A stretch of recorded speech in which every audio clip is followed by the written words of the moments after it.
Na manhã de 7 de abril de 2026, às 9 horas e 30 minutos, os sensores de monitoramento instalados na encosta costeira de Petachatu, uma cidade de 3.500 habitantes no sul da região do Molise, registraram o que os geólogos chamam de aceleração súbita. Em questão de horas, o terreno havia se movido o suficiente para dobrar os trilhos de uma das principais linhas ferroviárias da Itália em 10 centímetros. A autoestrada A14, a rodovia que conecta o norte ao sul do país pelo corredor Adriático, foi fechada em 2 sentidos. A estatal A16, a estrada costeira histórica, ficou cortada. 60 pessoas foram retiradas de suas casas. E a Puglia, uma região com 4 milhões de habitantes no extremo sul da Itália, foi efetivamente isolada das principais vias terrestres que a conectam ao resto do país. O que aconteceu em Petachatu não foi uma catástrofe súbita. Não houve terremoto, não houve explosão. O que aconteceu foi o que acontece nessa encosta há mais de 110 anos. O terreno escorregou. Lentamente, silenciosamente, mas com uma força distribuída ao longo de um frente de 4 quilômetros que vai desde a parte alta da cidade até a linha de costa do Mar Adriático. A frana de Petachatu, assim é chamada em italiano, é catalogada como um dos maiores deslizamentos ativos da Europa. E o evento de 7 de abril de 2026 não foi sua primeira reativação, nem a 10ª. Foi mais um episódio em uma sequência que se repete desde o início do século XX, documentada, monitorada, estudada e persistentemente subfinanciada em termos de contenção efetiva. A consequência humana mais imediata foi a paralisação de uma artéria vital da infraestrutura nacional italiana. A linha ferroviária adriática, que conecta Pescara a Foggia ao longo da costa, transporta trens de longa distância que ligam o norte ao sul do país. Com os binários deformados entre as estações de Montenero Petachatu e Termoli, a circulação foi completamente suspensa. Trabalhadores, turistas, caminhoneiros que dependem da A14 para transportar mercadorias entre o norte industrial e o sul agrícola da Itália acordaram com um desvio de centenas de quilômetros. O governo italiano declarou estado de emergência para 4 regiões: Abruzzo, Molise, Puglia e Basilicata. E destinou 50 milhões de euros para os primeiros reparos de infraestrutura e assistência à população deslocada.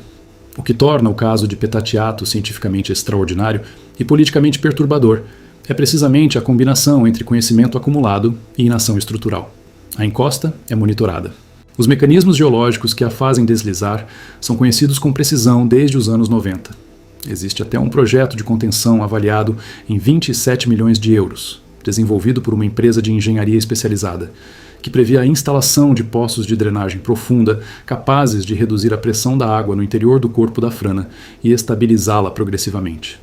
O projeto estava com licitação em andamento quando a encosta se moveu novamente. A frana acordou antes que os engenheiros chegassem.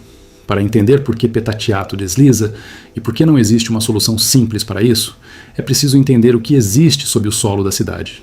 A encosta na qual Petachatu foi construída ao longo dos séculos assenta sobre uma estrutura geológica que o geólogo Francesco Fiorillo, em um estudo publicado em 2003 na revista Engineering Geology, descreveu com precisão cirúrgica.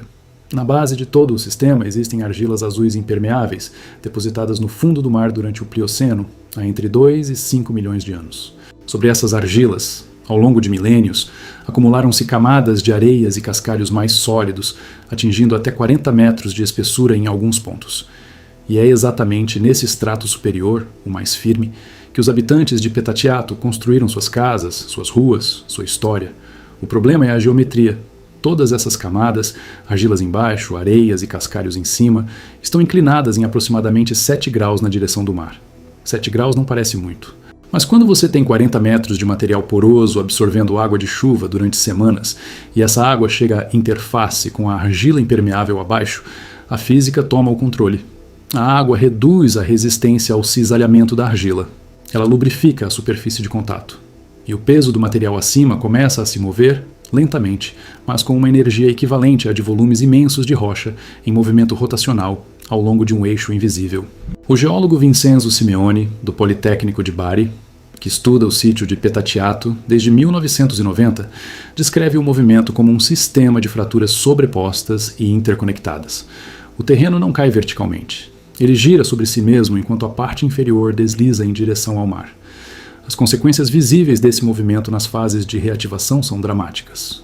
Na praia de Petachatu, após cada episódio, afloram línguas de argila do substrato profundo, empurradas para cima pelo movimento rotacional do corpo da frana. O fundo marino próximo à costa se eleva. Obras de proteção costeira são destruídas. Em 1916 e em 1932, os trilhos ferroviários foram literalmente varridos para a praia, deslocados dezenas de metros pela força do deslizamento. Em 1991, um dos episódios mais violentos da história recente, o terreno emergiu na praia atual e soterrou as obras de defesa costeira, enquanto a ferrovia sofria deformações horizontais que interromperam o tráfego nacional por semanas. O episódio de 2026 foi, em termos de velocidade de impacto na infraestrutura, comparável ao de 91. O ciclone Hermínio, o sistema meteorológico que trouxe chuvas intensas à costa adriática nos dias anteriores a 7 de abril, foi o gatilho imediato da reativação. Mas os especialistas são categóricos em um ponto.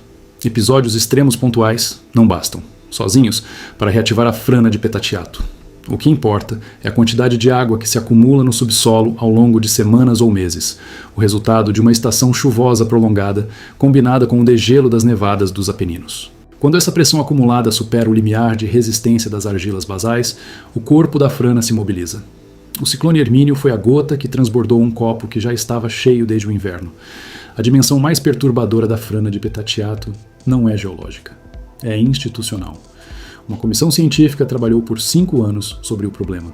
Um plano de contenção detalhado foi elaborado em 2002. O projeto foi financiado, entregue às autoridades municipais e regionais, e então, nada.